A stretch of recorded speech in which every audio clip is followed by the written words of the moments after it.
ಗ್ರಾಮೀಣ ಅಭಿವೃದ್ಧಿ ಸಚಿವರು ತಾಲೂಕ್ ಪಂಚಾಯಿತಿ ಜಿಲ್ಲಾ ಪಂಚಾಯಿತಿಗಳಿಗೆ ನಡೆಸಬೇಕಾದಂಥ ಚುನಾವಣೆಗಳು ನಡೆದು ಅನುಮಾನ ಅಂತ ಹೇಳಿ ಅವರು ಪತ್ರಿಕಾ ವರದಿನಲ್ಲಿ ನೋಡಿದೆ. OBC ರಾಜಕೀಯ ಮೀಸಲಾತಿಗೆ ತೂಗುಕತ್ತಿ, ಸ್ಥಳೀಯ ಸಂಸ್ಥೆಗಳ ಚುನಾವಣೆ ನಿಖರ ಮಾಹಿತಿ ಇದ್ದರಷ್ಟೇ ಮೀಸಲಾತಿಗೆ ಸುಪ್ರೀಂ ನಿರ್ದೇಶನ. ಆ ಹಿನ್ನೆಲೆಯಲ್ಲಿ ಗ್ರಾಮೀಣ ಅಭಿವೃದ್ಧಿ ಮಂತ್ರಿಗಳು ಅನುಮಾನ ಚುನಾವಣೆ ನಡೆಯುವುದು ಅಂತ ಹೇಳಿದರು. ಇದನ್ನು ಕೇಳಿದ ಮೇಲೆ ನೋಡಿದ ಮೇಲೆ ನನಗೆ ನಿಜವಾಗ್ಲೂ ಖೇದ ಆಯಿತು, ಬೇಸರ ಆಯಿತು. ನನಗೆ ಒಂದು ರೀತಿಯಲ್ಲಿ ನಮ್ಮ ರಾಜ್ಯ ಮತ್ತು ದೇಶ ಯಾವ ಕಡೆ ಹೋಗ್ತಾಯಿದೆ ಅಂತಕ್ಕಂಥ ನೋವು ಕಾಡ್ತಾ ಇತ್ತು. ಕಾರಣ,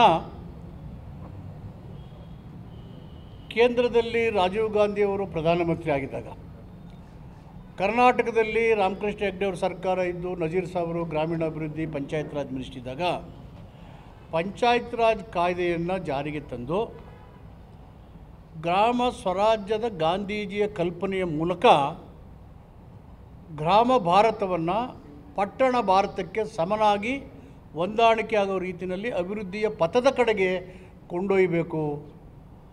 ಗ್ರಾಮೀಣ ಪ್ರದೇಶದಲ್ಲಿ ನಾಯಕತ್ವವನ್ನು ಮಹಿಳೆಯರಿಂದ ಹಿಡಿದು ದಲಿತರು, ಹಿಂದುಳಿದವರು ಎಲ್ಲರೂ ಸೇರಿ ರಾಜಕೀಯವಾಗಿ ಸಾಂಸ್ಕೃತಿಕ ನಾಯಕತ್ವವನ್ನು ಬೆಳೆಸಬೇಕು ಅಂತಕ್ಕಂಥ ಸದುದ್ದೇಶದಿಂದ ಅಂಥ ಒಂದು ಮಹತ್ತರವಾದಂಥ ಕಾನೂನನ್ನು ಜಾರಿಗೆ ತಂದು ಕರ್ನಾಟಕ ಭಾರತ ದೇಶದಲ್ಲಿ ಮೊದಲನೇ ರಾಜ್ಯವಾಗಿ ಈ ಕಾಯ್ದೆಯನ್ನು ಯಶಸ್ವಿಯಾಗಿ ಜಾರಿಗೆ ತಂತು. ಈ ಕಾಯ್ದೆಯ ಮಹತ್ವವನ್ನು ಅರಿತಂಥ ದಿವಂಗತ ಪ್ರಧಾನಿ ರಾಜೀವ್ ಗಾಂಧಿಯವರು ಈ ಒಂದು ಸ್ಥಳೀಯ ಸಂಸ್ಥೆಗಳನ್ನು ಸಂವಿಧಾನದ 73 ಮತ್ತು 74ನೇ ವಿಧಿಗೆ ತಿದ್ದುಪಡಿಯನ್ನು ತರೋದ್ರ ಮುಖಾಂತರ ರಾಜ್ಯಾಂಗಬದ್ಧ ಸಂಸ್ಥೆಗಳನ್ನಾಗಿ ಮಾಡ್ತಾ ಅಲ್ಲಿ ರಾಜಕೀಯ ಮೀಸಲಾತಿಯನ್ನು SC, ST, SCs, STs, backward ಕ್ಲಾಸ್ಗೆ ಒದಗಿಸ್ಕೊಡ್ತಕ್ಕಂಥ ಪ್ರಯತ್ನವನ್ನು ಆ ಸಂವಿಧಾನದ ತಿದ್ದುಪಡಿಯಲ್ಲಿ ಮಾಡಿ ನರಸಿಂಹರಾವ್ ಅವರು ಪ್ರಧಾನಮಂತ್ರಿ ಆಗೋದ 1992ನಲ್ಲಿ ಇದನ್ನು ಜಾರಿಗೆ ತಂದರು. ಕರ್ನಾಟಕ 1993ನೇ ಪಂಚಾಯತ್ ರಾಜ್ ಕಾಯ್ದೆಯನ್ನು ಜಾರಿಗೆ ತಂತು. ಇದು ಈ ದೇಶದ ಉದ್ದಗಲಕ್ಕೂ ಒಂದೇ ಮಾದರಿಯ ರೀತಿಯಲ್ಲಿ ಈ ಒಂದು ಅಧಿಕಾರದ ವಿಕೇಂದ್ರೀಕರಣದ ವ್ಯವಸ್ಥೆ ಜಾರಿಯಾಗಬೇಕಂತಕ್ಕಂಥ ಕಲ್ಪನೆಯನ್ನು ಇಟ್ಕೊಂಡು ನಾವು ಇದನ್ನು ಮಾಡ್ತಾ ಬಂದ್ವಿ. ಆದರೆ ಕರ್ನಾಟಕದಲ್ಲಿ 2010ನೇ ಇಸ್ವಿನಲ್ಲಿ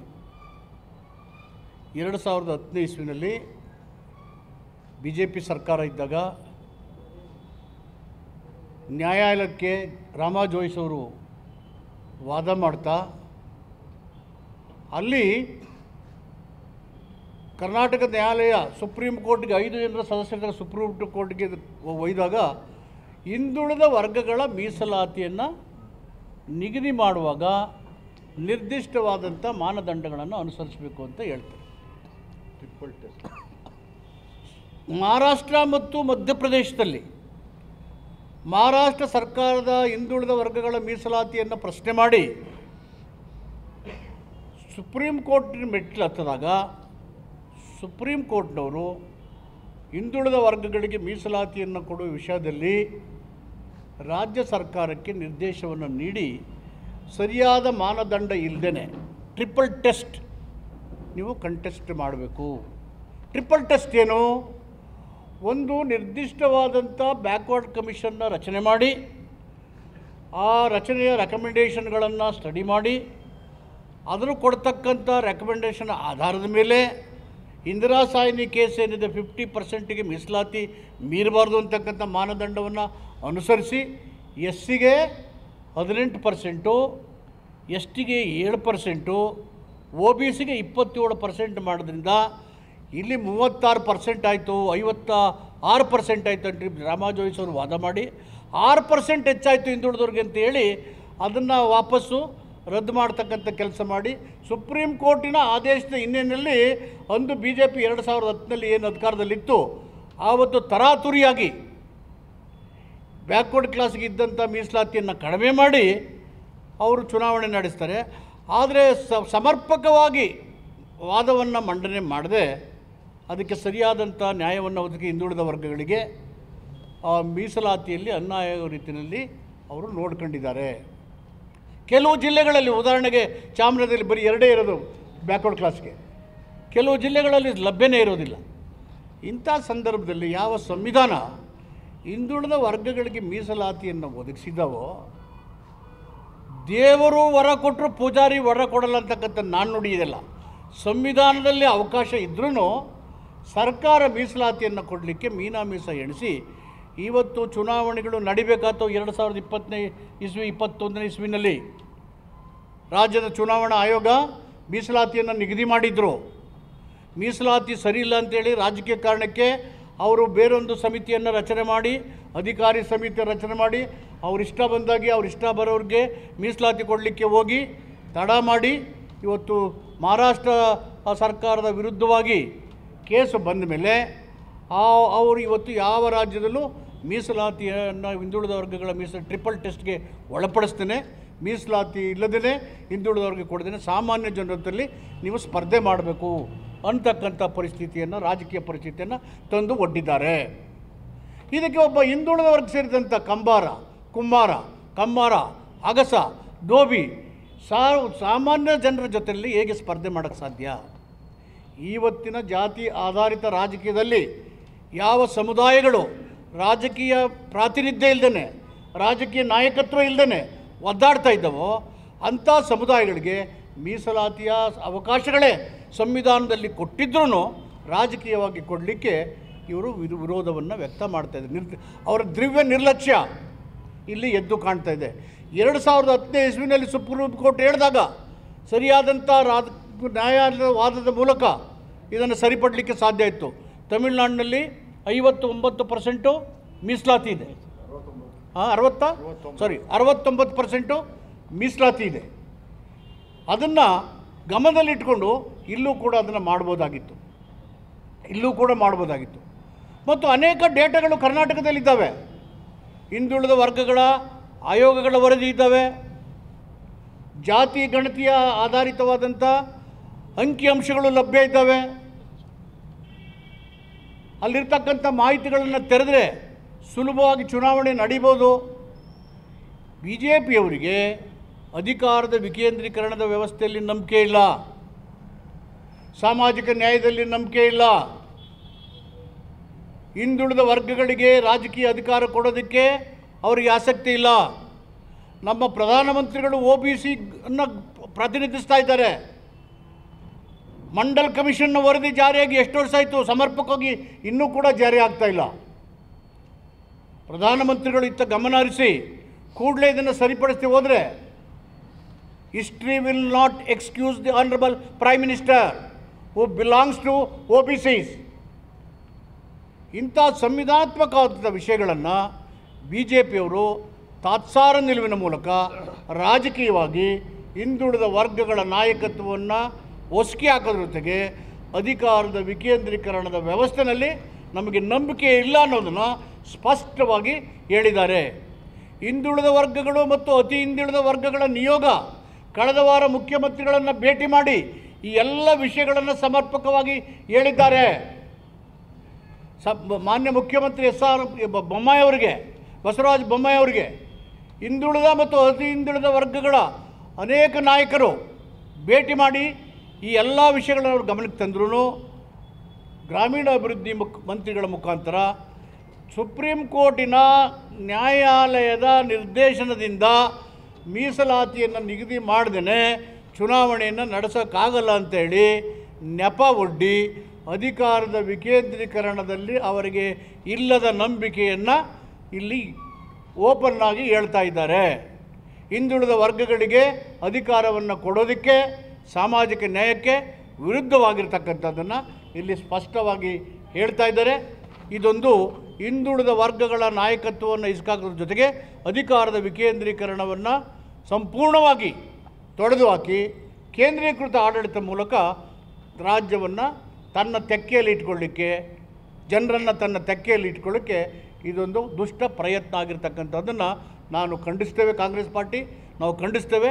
ಕೂಡಲೇ ಜಾಯಿಂಟ್ ಸೆಷನ್ಲಿ ಚರ್ಚೆ ಮಾಡಿ ಮೀಸಲಾತಿ ಮಾನದಂಡಗಳಿದ್ದಾವೆ, ರಾಜ್ಯ ಸರ್ಕಾರದಲ್ಲಿ ಲಭ್ಯ ಇದೆ, ಹಿಂದುಳಿದ ವರ್ಗಗಳ ಆಯೋಗಗಳ ವರದಿಗಳ ಶಿಫಾರಸುಗಳಿದ್ದಾವೆ, ಜಾತಿ ಆಧಾರಿತ ಜನಗಣತಿ ಇದೆ, ಅದನ್ನು ಒಪ್ಕೋತಾ ಇಲ್ಲ. ಮಂಡಲ್ ಕಮಿಷನ್ ಆಯೋಗದ ಸಂಪೂರ್ಣ ಜಾರಿಯನ್ನು ಮಾಡ್ತಾ ಇಲ್ಲ.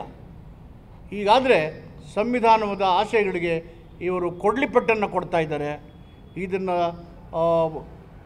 ಖಂಡಿಸಿ ರಾಜ್ಯ ಸರ್ಕಾರ ಕೂಡಲೇ ಸಂವಿಧಾನಬದ್ಧ ಸಂಸ್ಥೆಗಳಿಗೆ ಇರ್ತಕ್ಕಂಥ ರಾಜ್ಯಾಂಗಬದ್ಧ ಹಕ್ಕನ್ನು ಅಧಿಕಾರವನ್ನು ಮೊಟಕುಗೊಳಿಸದೆ ಹಿಂದುಳಿದ ವರ್ಗಗಳಿಗೆ ನ್ಯಾಯಾಂಗಬದ್ಧವಾಗಿ ಸಂವಿಧಾನಬದ್ಧವಾಗಿ ಇರ್ತಕ್ಕಂಥ ರಾಜಕೀಯ ಮೀಸಲಾತಿಯ ಅಧಿಕಾರವನ್ನು ಕೂಡಲೇ ಅವ್ರಿಗೆ ಒದಗಿಸಿ ಚುನಾವಣೆ ನಡೆಸಬೇಕು ಅಂತೇಳಿ ನಾನು ತಮ್ಮ ಮೂಲಕ ಆಗ್ರಹ ಮಾಡ್ತಾ ಇದ್ದೇನೆ.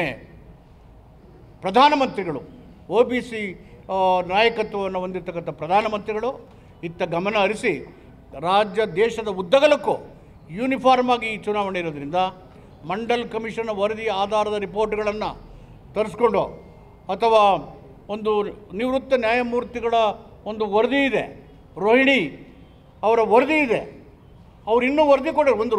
ಒಂದು ಸಮಿತಿ ರಚನೆ ಮಾಡಿದರು, ಜಸ್ಟಿಸ್ ರೋಹಿಣಿ ಅವರ ವರದಿಯನ್ನು ದೇಶದಲ್ಲಿ. ಆ ವರದಿಯನ್ನು ತರಿಸ್ಕೊಂಡು ಅಂಕಿಅಂಶಗಳ ಆಧಾರದ ಮೇಲೆ ದೇಶದ ಉದ್ದಗಲಕ್ಕೂ ಮೀಸಲಾತಿಯನ್ನು ಹಿಂದುಳಿದ ವರ್ಗಗಳಿಗೆ ಸ್ಥಳೀಯ ಸಂಸ್ಥೆಗಳಿಗೆ ಕೊಡೋದ್ರ ಮುಖಾಂತರ ಅವರ ಪಾಲುದಾರಿಕೆಯನ್ನು, ಅವರ ರಾಜಕೀಯ ನಾಯಕತ್ವವನ್ನು ಬೆಳೆಸೋದಕ್ಕೆ ಸಂವಿಧಾನದಲ್ಲಿರ್ತಕ್ಕಂಥ ಅವಕಾಶನ ಅವ್ರಿಗೆ ಒದಗಿಸಲಿಕ್ಕೆ ಕೂಡಲೇ ಗಮನ ಹರಿಸಬೇಕು ಅಂತ ಹೇಳಿ ಕೇಂದ್ರ ಮತ್ತು ರಾಜ್ಯ ಸರ್ಕಾರವನ್ನು ನಾನು ಆಗ್ರಹಪೂರ್ವಕವಾಗಿ ತಮ್ಮ ಮೂಲಕ ಒತ್ತಾಯ ಮಾಡ್ತಾ ಇದ್ದೇನೆ. ಮತ್ತು ಕೊನೆಯದಾಗಿ ನಮ್ಮ MP ಅವರಾದಂಥ ಪ್ರತಾಪ್ ಸಿಂಹ ಅವರು ನಮ್ಮ ಪ್ರತಿನಿಧಿ. ದೇಶ ಮತ್ತು ರಾಜ್ಯದ ಅನೇಕ ಸಮಸ್ಯೆಗಳಿದ್ದಾವೆ. ಅವರು ಅಂಕಣಕಾರರಾಗಿದ್ದವರು, ಅಧ್ಯಯನತೆ ಉಳ್ಳವರು. ಅನೇಕ ಸಮಸ್ಯೆಗಳು ನಮ್ಮ ರಾಜ್ಯಕ್ಕೆ ಸಂಬಂಧಪಟ್ಟಾಗೆ, ಜಿಲ್ಲೆಗೆ ಸಂಬಂಧಪಟ್ಟಿದೆ.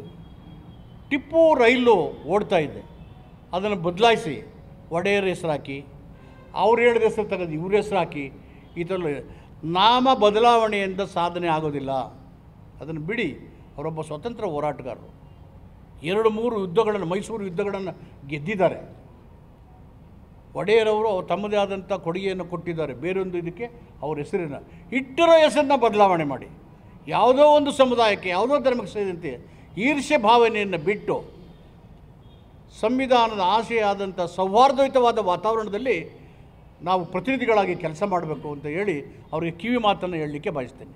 Founded duty of the national government to conduct a national census in such a manner, they should know who is who, what is what. ಅದಕ್ಕೆ ಮಂಡಲ್ ಕಮಿಷನ್ನ ವರದಿ ಜಾರಿ ಮಾಡಿದ್ರಲ್ವ. ಈಗ ಅವ್ರಿಗೆ ಪ್ರಾತಿನಿಧ್ಯನೇ ಸಿಕ್ಕಿಲ್ಲ. ಪ್ರಾತಿನಿಧ್ಯ ಮಾನದಂಡ ಇಲ್ಲದೇನೆ ಅವ್ರಿಗೆ ಅವಕಾಶಗಳು ಹೆಂಗೆ ಸಿಗ್ತವೆ? It is the bounded duty of the national government to immediately conduct a commission of census on caste basis. I really urge the union government. ರಾಜ್ಯ ಸರ್ಕಾರದಲ್ಲಿ ಈಗಾಗಲೇ ಕ್ಯಾಸ್ಟ್ ಸೆನ್ಸಸ್ ಇದೆ, ಹಿಂದುಳಿದ ವರ್ಗಗಳ ಆಯೋಗಗಳ ಸಮಿತಿಗಳು ಇದ್ದಾವೆ, ಅಲ್ಲಿ ಅಂಕಿಅಂಶಗಳು ದೊರೀತಾ ಇದ್ದಾವೆ. ಅದನ್ನು ತಗೊಂಡು ಮಾಡಬೇಕು ಅಂತೇಳಿ ನಾನು ರಾಜ್ಯ ಸರ್ಕಾರನ ಒತ್ತಾಯ ಮಾಡ್ತೇನೆ. ಸಿದ್ದರಾಮಯ್ಯರು ಪದೇ ಪದೇ ಹೇಳ್ತಾಯಿದ್ರು, ರಾಮಾ ಜೋಯಿಸ್ ಅವರು ಹೋಗಿದ್ದಾರೆ, ಮೀಸಲಾತಿಗೆ ವಿರುದ್ಧ ಆಗಿದ್ದಾರೆ, ಸಾಮಾಜಿಕ ನ್ಯಾಯಕ್ಕೆ ವಿರುದ್ಧ ಆಗಿದ್ದಾರೆ ಅಂತೇಳಿ.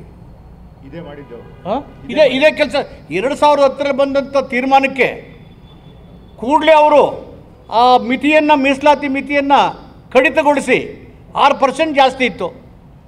Instead of 50, that is ಇಂದ್ರಸಾನಿ case. The reservation shall not exceed 50%. That was the ಇಂದ್ರಸಾನಿ case. ಅದನ್ನು 6% ಏನು ಆಕಾಶ ಬಿದ್ದೋಗ್ತಾ ಇರಲಿಲ್ಲ, ಸರಿ ಮಾಡ್ಬೋದಾಗಿತ್ತು. ಕಾನೂನಿನ ತಜ್ಞತೆಯ ಮೂಲಕ ಸುಪ್ರೀಂ ಕೋರ್ಟ್ಗೆ ಕನ್ವಿನ್ಸ್ ಮಾಡ್ಬೋದಾಗಿತ್ತು. ಅದನ್ನು ಮಾಡೋಕ್ಕೆ ಹೋಗಲಿಲ್ಲ. ಯಾವಾಗ ಕಡಿತ ಮಾಡಿದರೆ ತರಾತುರಿಯಲ್ಲಿ ಮಾಡಿದ್ರು. ಈಗ ಎಲೆಕ್ಷನ್ ಕಮಿಷನ್ ಕೊಟ್ಟಂಥ ಮೀಸಲಾತಿ ಮುಖಾಂತರ ಎಲೆಕ್ಷನ್ ನಡೆಸಿದರೆ ಚುನಾವಣೆ ನಡೆದು ಇವತ್ತು ಯಾವುದು ಸ್ಥಳೀಯ ಸಂಸ್ಥೆಗಳ ಆಡಳಿತ ನಡೀತಾ ಇತ್ತು. ಈಗ ಚುನಾವಣೆ ನಂಬಿಕೆ ಇಲ್ಲ, ಚುನಾವಣೆ ಬೇಕಿಲ್ಲ. ಹಿಂದುಳಿದ ವರ್ಗಗಳಿಗೆ ರಾಜಕೀಯ ಅಧಿಕಾರ, ನಾಯಕತ್ವವನ್ನು, ಅವಕಾಶವನ್ನು ಕೊಡೋಕ್ಕೆ ಅವ್ರಿಗೆ ಮನಸ್ಸು. This is the hidden agenda of RSS and BJP. This is the hidden agenda of RSS and BJP. So ಅದರಿಂದ ಇವತ್ತು ಏನು ಈ ಸರ್ಕಾರ ನಡೆಸೋಕ್ಕಾಗಲ್ಲ ಅಂತ ಹೇಳ್ತಿದ್ದಾರೆ. ಮೀಸಲಾತಿನ ಸರಿಯಾಗಿ ಮಾಡೋದಿಲ್ಲ. ಇವರು ಸಾಮಾಜಿಕ ನ್ಯಾಯಕ್ಕೆ, ಸಂವಿಧಾನದ ಆಶಯಕ್ಕೆ, ಹಿಂದುಳಿದ ವರ್ಗಗಳ ರಾಜಕೀಯ ಅಧಿಕಾರಕ್ಕೆ ಸಂಪೂರ್ಣವಾಗಿ ವಿರುದ್ಧ ಇದ್ದಾರೆ ಅಂತಕ್ಕಂಥ ಆರೋಪವನ್ನು ಈ ಸರ್ಕಾರದ ಮೇಲೆ ಮಾಡ್ತಾ ಇದ್ದೇನೆ.